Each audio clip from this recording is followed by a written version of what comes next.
Hey friends, welcome back. If you've got a trip coming up or you just got home from one, I want to talk you into something today. Starting a travel journal. I know, you're busy, you're packing or you're unpacking, you barely have time to remember your passport, let alone sit down and journal. But stick with me because I'm going to give you 5 reasons why travel journaling might just become your favorite part of the trip. In this video, I'm actually going to walk you through my own process as I journal through my recent trip to Spain page by page. And stick around because near the end, I'll share my top 5 must-have art supplies that I never travel without. By the end of this video, you'll want to throw a notebook in your bag before you even finish packing your suitcase. So let's get into it. Hi, I'm Laura McCullough. I'm a mixed media artist, retreat host, and believer that creativity is one of the most beautiful ways we can connect with God. Through Art and Faith Creative Retreats, I gather women in stunning locations around the world to create, rest, and draw closer to the Lord. This YouTube channel is an extension of that ministry I feel called to, brought right into your home. Every Saturday, I share new videos designed to inspire your creativity and deepen your faith. Subscribe, say hi in the comments, and let's build something beautiful together, a community of women who create for the glory of God. And if you'd like to join me on one of my Art and Faith Creative Retreats, you can find all the details on my website at artandfaithcreative.com. Okay, reason number 1 why I think you should start travel journaling is because it's just fun. Let's start with the obvious one. It's just plain fun.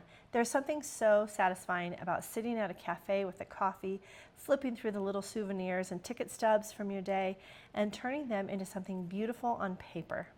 This isn't like homework, and it's not a chore. This is like playtime for grown-ups. And once you get into the rhythm of it, you'll find yourself looking forward to it at the end of every travel day. Reason number 2 is it helps you remember and savor the trip. Here's the thing about traveling. I travel so much and it moves so fast. You're on the go, and before you know it, you're back home and the details start to blur together. Trust me, this happens to me all the time. Although I don't think I'll ever forget the night in Madrid where the restaurant we were eating at caught on fire. But if I'm not writing down my memories, I'll probably forget half of the details. Which day did I see the waterfall? What was the name of that restaurant I loved? And so flipping through my journal is when I can see what we've done. When you go through your journal, you're not just recording facts, you're slowing down enough to actually notice them. You savor the trip twice, really, once while you're living it, and again every time you open up that journal, years later even. It really helps you savor your trip and remember it so much more vividly. Okay, reason number 3 is it actually calms your nervous system. I've talked about this before, and I know that this one might surprise you, but journaling is actually scientifically shown to help calm our nervous systems. And let's be honest, as much as we love traveling, we know it can be stressful. There's delayed flights sometimes, there's language barriers, lost reservations, tired kids, tired yourself. Travel does have a way of throwing us some curveballs. So taking even 10 quiet minutes to put pen to paper gives your body and mind a chance to reset. So it's not just a creative outlet, it's actually genuinely good for you. All right, reason number 4, it gives words to what God is doing in our lives. This one is just so close to my heart because I've been documenting my life in these ways for many, many years. And when we document our lives, as a believer in Jesus, we're not just recording where we went. We're giving words to what God is doing in our story. Sometimes we don't even realize how He's been working until we look back and see it written down in black and white. And I can't tell you how many times that's happened to me in my life in journaling and writing down hard things or happy things, but looking back on those journals and reflecting, it really is amazing to see how faithful God is in answering our prayers, in bringing us to these places that we get to travel. So it's not just for us, it becomes a way to show also other people how faithful God is. So when someone is flipping through our journal or we're telling them a story from it, we're not just sharing a vacation memory, we're actually sharing a testimony. And I love that. All right, to be honest, there's so many reasons that you should start travel journaling, but I'll give you one last one. Reason number 5, it's a time capsule for future generations. Your travel journal becomes a beautiful time capsule. Someday, your kids, your grandkids, maybe even your great-grandkids that you'll never meet could open this journal and see your handwriting, your thoughts, your faith, your joy. It's a piece of you that outlives the trip itself. It probably outlives us. And that's a powerful thing to leave behind. So it really truly is this beautiful time capsule for future generations to see your life. Okay, so now that you know why I journal when I travel, let me show you how, using my actual journals from my recent trip to Spain. As you've been watching this video, you've seen me sketching and journaling on location in Spain. So now I'm going to share some of the things that I do when I'm home after the trip. I do have quite a few videos on my YouTube page about travel journaling, and there's a lot of details there. So if you want more how-tos, you can check those videos out. Today I'll be going through the inserts that I brought with me to Spain and share some of the things that I did while I was there and some of the things that I finished up at home. All right, here's an honest moment for me. I'm going to share the 3 journals that I brought to Spain and Italy, because straight from Spain I went and taught at one of my retreats in Italy. You'll notice that I brought 3 different journals. And that was partly because I have a hard time deciding what to bring, so I bring it all, and I'm working on that problem. But also because I teach and I like to have several different kinds of journals to use and teach from. So I typically wouldn't have had 3 inserts that go into my traveler's notebook like this if I was just going on a trip by myself. But nevertheless, I have these 3 journals. One I used as a junk journal, one I used as a sketching/painting journal, and the other one, which was onion skin paper, I just absolutely fell in love with again and wanted to play around in that one as well. But as you can see, I really didn't get everything done that I would have liked to get done. But I was still happy that I had those pieces because I am in the process of finishing those, and you'll see that now as I go through some of the pages that I've been working on this past week. This was the Brunch It place that we went to twice while we were there, and it was just so yummy that we had to go again. And here I am putting the page together with a picture and a little coffee machine that they had in the store.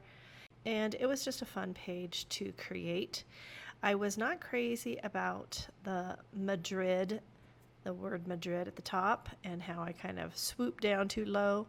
And you know, that's one of those things that obviously our journals are not perfect, and we're doing these pretty fast. And it's, again, I talk about it, but it's your own journal, so you don't have to have this perfect. But there are things that we can do. And I've always said this with travel journaling, junk journaling, scrapbooking, there are no mistakes. So you can always work around things, or, you know, it also can be just you leave it as it is. But I found a flower that I wanted to use to kind of cover up that long line in the M.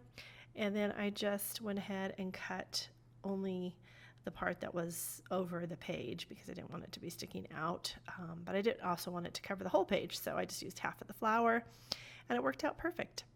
Now this next page was one of my favorite days in Madrid, and if you've listened to me other places, Madrid was not my favorite in Spain, but I might give it another chance. But this little cafe was just so fun, and so I decided while we were having coffee there I would quickly sketch one of the walls.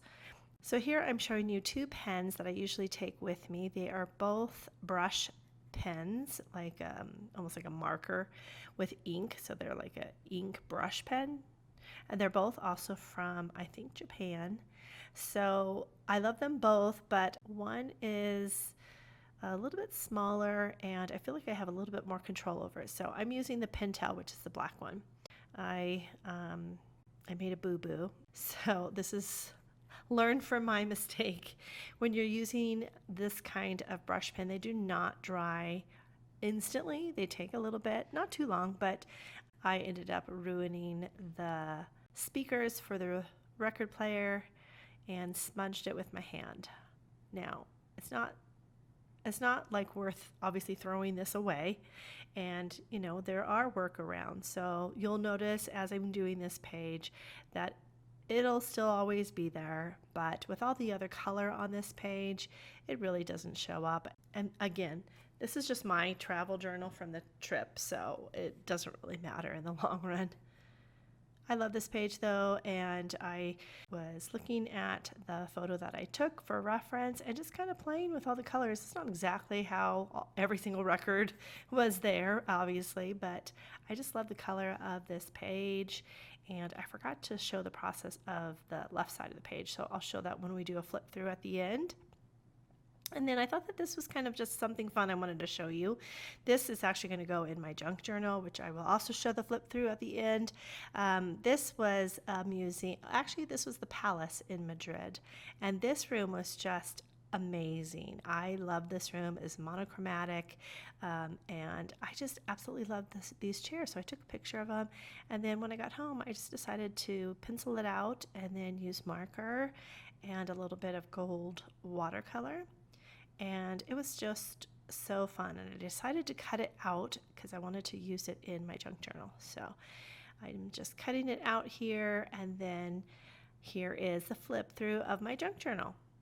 And you can look and find for that chair in my junk journal. I love keeping all bits and baubles from our trips. And I take some stuff with me that you'll see to the left. That's a lot of the ephemera, but there's also like little stickers or little journaling pieces of paper, and then you just kind of combine them all. And I did a lot of this on the trip, but then some of it was also at home. But I absolutely love it. So in this junk journal, I did paint a little bit, but not much. And then, you're just putting your little stickers from the coffee shop and the ticket stubs from the museums. And I did do most of this while we were in Spain. And there's the chair. I love it.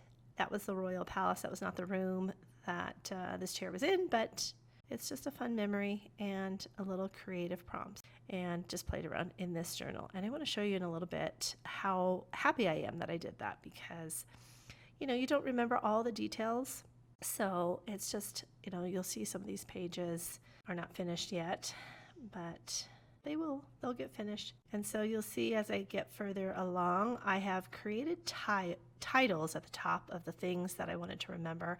And again, I'm just so happy that I took the time to journal it. And sometimes I put it on my note if I don't have time to actually travel journal while I'm, on a day I'm busy and tired by the time we get back to the hotel. But when I did have some extra time, I was so thankful that I put some journaling in there, because it's moments that I don't think we would recall in such detail after the fact. Now this is the watercolor. I don't know if it's watercolor or mixed media paper, but it's thicker paper that you can paint on. And this is the one that I really wanted to stick with just painting, but then I just decided why not add some photos too. So I did end up finishing that bench that I sat on when I was painting. And then this is one of the pages that you saw earlier as well. I showed you guys this page. I love that page. And then this one with all the records, I just added some other things on the left side. And honestly, this was too much not to journal, because we went to that restaurant, which I shared earlier, that caught on fire. And I just had to document that. I mean, come on, that was crazy. I have never been in a restaurant that actually caught on fire, and we had to run out because the sprinkler system went on and it flooded the whole restaurant. They couldn't turn it off because it was a city thing that had to turn off the water. And so we got out of there right away, but everybody else was kind of like sitting there, sitting there, sitting there. And then all of a sudden everybody's like, oh, okay, we need to get out. And I think it was probably because they thought, well, I haven't paid yet. So we just stood by the front door and obviously paid for our dinner and then got a taxi back to our hotel. But that was absolutely crazy. And it was so funny, I have to say, because when we sat down right away, there was a table and it's this rolling cart that comes up with this flaming meat. And I thought to myself, okay, that's kind of crazy. We're indoors. I've had flambe steak before at my favorite restaurant in Lake Como, but it's outside. And I thought to myself, okay, how does that not possibly go up high enough to hit the rattan lampshades? Sure enough, about 20 minutes later, it does. And so when I had first had that thought, I thought, okay, if that happens, how do we get out of here? And so my brain just knew, for some reason, maybe it was a God thing, but I was already prepared, and we were probably the first people that got up and ran out of the restaurant. Just a little side story there. Okay, so I have not finished this journal either, and I think I might be taking it with me on my next trip to play around with. So this is the last one. This is my onion skin journal, and I love it. I'm glad that I took all three, actually, because it was just fun to go from one to the next, depending on how I felt. And so I'm taking this actually with me on another trip because there's quite a few pages left in this, and I want to play with it. So yeah, it's coming with me on my next trip. Before I wrap up, I promised you my top 5 art supplies that I never leave home without when I travel journal. And these are the ones that have earned their spot in my bag trip after trip. All right, number 1 is a few basic markers in neutral colors. This is just to lay down some quick color. Number 2 are water brushes for on-the-go painting. These are great because you can fill them up and you're on the go. Number 3 is black pens and a pencil, preferably waterproof on the pen. And these are my 3 favorite pens. Number 4 is Neo colors, and those are little bits and baubles of Neo colors, I guess, but they fit in here easier than an extra tin or something else. So those are in here, as well as some eraser and pencil sharpener and a little thing to clean my palette. Of course, number 5 is my gouache palette, and I did just recently update this with some fall colors that I think are perfect for where we're headed. And guess what? There's an extra bonus. Colored pencils are important, right? So yeah, I can't just take 5 things. I'm trying to downsize, but pencils are a fun part of mixed media. So I usually start with gouache or with marker, and then I go over it with Neocolor and pencils. Usually Neocolor is the very last thing because there's not too many things that can actually go over Neocolor, and we can talk about that in a different video. But yeah, so I have a cheat sheet where I put down all the colors that I own, and I did buy I think about 5 or 6 just the other day to bring with me. So I'm going to narrow it down just a tad, but you know, you got to have your color pencils, right? So I think with this kit, it is a perfect size kit to hold my top 6 items that I want to take with me. Well, I really hope you enjoyed this video today on travel journaling, and I hope that it's something that you decide to try. I'd love to hear what you think in the comments. Let me know if you're already travel journaling or if this is something that you're going to try on your next trip. Have a great day, everyone, and I will see you on the next one.